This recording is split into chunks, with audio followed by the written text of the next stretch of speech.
वैज्ञानिकों का कहा जाने वाला दूसरा घर होगा नष्ट। 21 सालों से दे रहा सेवा प्रशांत महासागर में समा जाएगा वैज्ञानिकों का ये घर। नासा के अंतरिक्ष में लैब की तरह काम करने वाले स्पेस स्टेशन अंतर्राष्ट्रीय अंतरिक्ष स्टेशन अब अपनी आखिरी दिनों में है, यानी कि ISS अब जल्द ही नष्ट होने के कगार पर है। बताया जा रहा है कि आने वाले 2031 में यह स्पेस स्टेशन प्रशांत महासागर में समा जाएगा। अंतरिक्ष में जाने वाले यात्रियों के लिए इंटरनेशनल स्पेस स्टेशन बहुत मायने रखता है। इसे अंतरिक्ष में वैज्ञानिकों का दूसरा घर भी कहा जा सकता है, लेकिन इसकी जिंदगी अब खत्म होने वाली है। अमेरिकी स्पेस एजेंसी नासा इसे पृथ्वी से क्रैश करवाने की तैयारी कर रही है। साल 2030 के अंत में रिटायर होने के बाद जनवरी 2021 में इसे प्रशांत महासागर में गिरा दिया जाएगा। आखिर क्या है वैज्ञानिकों के लिए बहुत मायने रखने वाला स्पेस स्टेशन? चलिए हम आपको सबसे पहले इसकी जानकारी देते हैं कि ये स्पेस स्टेशन क्या है और इसका क्या काम है। क्या है ISS space station? Space station का काम क्या है? वैज्ञानिकों के लिए क्यों है महत्वपूर्ण? स्पेस स्टेशन को बनाने की वजह क्या है? इन सवालों का जवाब हम आपको देते हैं कि ये स्पेस स्टेशन क्या है। नासा ने नवंबर 1998 में लॉन्च किया था। ISS एक फुटबॉल फील्ड जितनी बड़ी स्पेस लैब है जो 420 किलोमीटर की ऊंचाई पर धरती का चक्कर लगाती रहती है। इसका वजन 450 टन है। इस प्रोजेक्ट में अमेरिका, रूस, Japan, Canada, Britain, Switzerland, Sweden, Spain, Norway, Netherlands, Italy, Germany, France, Denmark और बेल्जियम शामिल थे। ब्राजील 2007 में इस प्रोग्राम से अलग हो गया था। ISS में अंतरिक्ष यात्रियों के लिए सभी सुविधाएं मौजूद हैं। यहाँ 6 से 8 लोग 6 महीने तक रह सकते हैं। इस पर पृथ्वी से उड़ान भरने वाले बड़े बड़े अंतरिक्ष यान उतारे जाते हैं। अब तक 19 देशों के 200 से ज्यादा अंतरिक्ष यात्रियों ने ISS का दौरा किया है। इसे बाहरी अंतरिक्ष में अनुसंधानों के लिए स्थापित किया गया था। पृथ्वी की निचली कक्षा में स्थापित होने के कारण ISS को साधारण आंखों से देखा जा सकता है। ये पृथ्वी की सतह से 420 किलोमीटर ऊपर से गुजरते हुए अपनी 16 दैनिक कक्षाओं को पूरा करता है। ISS के स्थापना के बाद से ही उसमें लगातार मानवीय उपस्थिति बनी हुई है। अंतर्राष्ट्रीय स्पेस स्टेशन अंतरिक्ष में स्थित एक वेधशाला के तौर पर कार्य करता है। नासा का कहना है कि वैसे तो ISS को 15 साल काम करने के लिए ही बनाया गया था, लेकिन जांच पड़ताल के बाद ये पता चला कि ये लैब अभी कुछ और टाइम तक काम कर सकती है और नासा ने 1 और दशक के लिए इसका कार्यकाल आगे बढ़ा दिया। आपको बता दें कि ISS ने 5 अलग अलग अंतरिक्ष एजेंसियां अमेरिका, रूस, यूरोप, कनाडा और जापान को शामिल करते हुए मानव जाति में विज्ञान और सहयोग के लिए एक बड़ी छलांग लगाई है। अंतरिक्ष में काम करने के लिए ISS के मॉड्यूल और इसके हिस्सों को अलग अलग देशों द्वारा क्रमिक तौर पर बनाया गया है। यह अंतरिक्ष में मानव द्वारा निर्मित सबसे बड़ी वस्तु है, जिसके कारण ये पृथ्वी से भी दिखाई देती है। इस लैब के माइक्रोग्रेविटी वातावरण में पिछले 1 दशक में कई दवाइयों की खोज, टीके और चिकित्सा उपचार के अनुसंधानों में सफलता हासिल की है। ISS पृथ्वी के पारिस्थितिक तंत्र और प्राकृतिक आपदाओं की निगरानी करने में भी मदद करता है।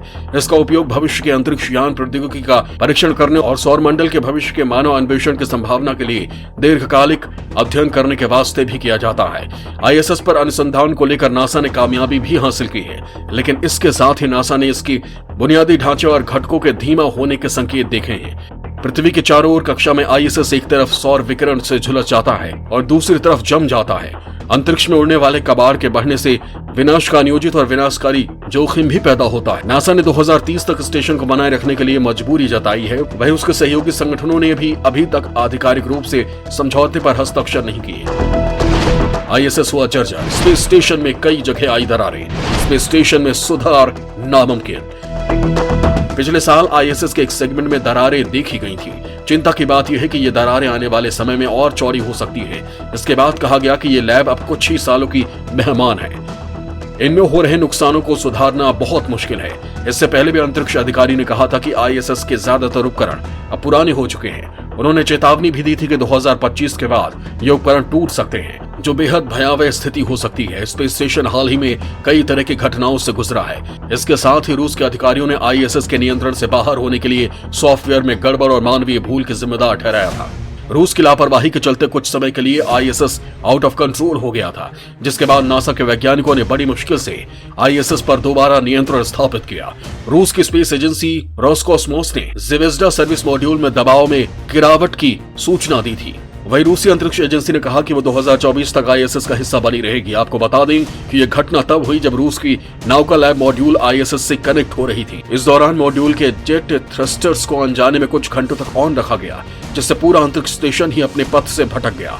नासा ने बताया कि यह दुर्घटना रूस के नाविका साइंस मॉड्यूल के अंतरिक्ष स्टेशन पर कनेक्ट होने के 3 घंटे बाद शुरू हुई। इस दौरान रूसी स्पेस एजेंसी के वैज्ञानिक मॉड्यूल को डॉक किए जाने के बाद कुछ रिकॉन्फ़िगरेशन का काम कर रहे थे। अमेरिकी अंतरिक्ष एजेंसी के अधिकारियों ने कहा कि मॉड्यूल के जेट बेवजह फिर से शुरू हो गए, जिससे पूरा स्टेशन पृथ्वी से लगभग 250 मील ऊपर अपनी सामान्य उड़ान की स्थिति से बाहर निकल गया। इस घटना के कारण मिशन फ्लाइट डायरेक्टर को स्पेसक्राफ्ट इमरजेंसी तक का ऐलान करना पड़ा। नासा के अंतरिक्ष स्टेशन कार्यक्रम के प्रबंधक जोएल मोंटाल्बानो के अनुसार स्टेशन के इस अप्रत्याशित बहाव का पता स्वचालित ग्राउंड सेंसर के जरिए चला, जिसके बाद नासा के वैज्ञानिकों ने कई अन्य थ्रस्टर्स को शुरू कर आईएसएस को फिर से उसकी कक्षा पर लेकर आए। दक्षिण प्रशांत महासागर में क्रैश होगा आईएसएस, पॉइंट नीमो जगह पर किया जाएगा नष्ट। अंतरिक्ष यान का कब्रिस्तान के रूप में जाना जाता है पॉइंट नीमो। नासा के अनुसार आईएसएस को दक्षिण प्रशांत महासागर क्षेत्र में क्रैश किया जाएगा। इस जगह का नाम पॉइंट नीमो है। ये जमीन से करीब 27 किलोमीटर दूर है। ये जगह वैश्विक स्तर पर खास अंतरिक्ष के पुराने स्पेस स्टेशन, सैटेलाइट और दूसरे कचरे को डिस्पोज करने के लिए चुनी गई है। पॉइंट नीमो के आसपास किसी भी जहाज के जाने पर बैन है। यहाँ इंसानों के रहने के लिए कोई जगह नहीं है।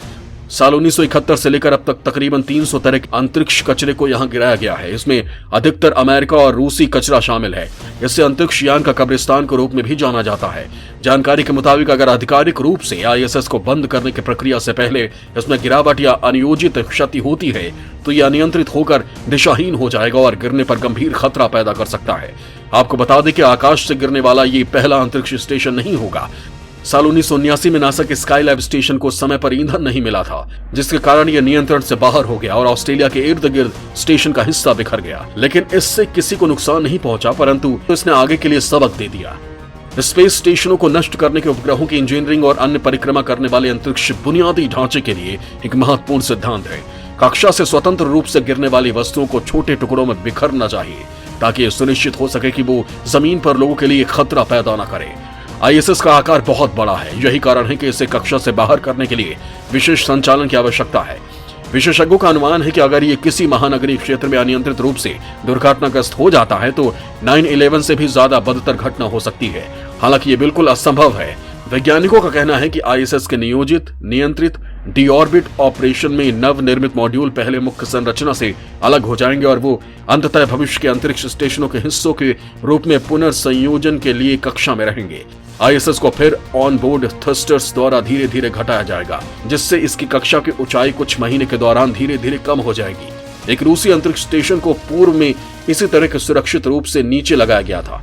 हालांकि आईएसएस इससे 4 गुना बड़ा है और इस पैमाने पर कोई ऑपरेशन नहीं हुआ है। आईएसएस 2031 में कक्षा से पूरी तरह से हटने से पहले महत्वपूर्ण वैज्ञानिक अनुसंधान को बनाए रखने और अंतरिक्ष में नए उद्योगों का आधार तैयार करने के लिए संक्रमणकालीन चरण से गुजरेगा।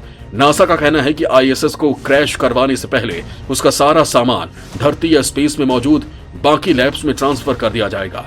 इस काम में $1.3 मिलियन का खर्च आएगा। जेफ बेजोस के ब्लू ओरिजिन ने हाल ही में आईएसएस को कंपनी के निजी तौर पर संचालित अंतरिक्ष स्टेशन से बदलने की योजना की घोषणा की थी।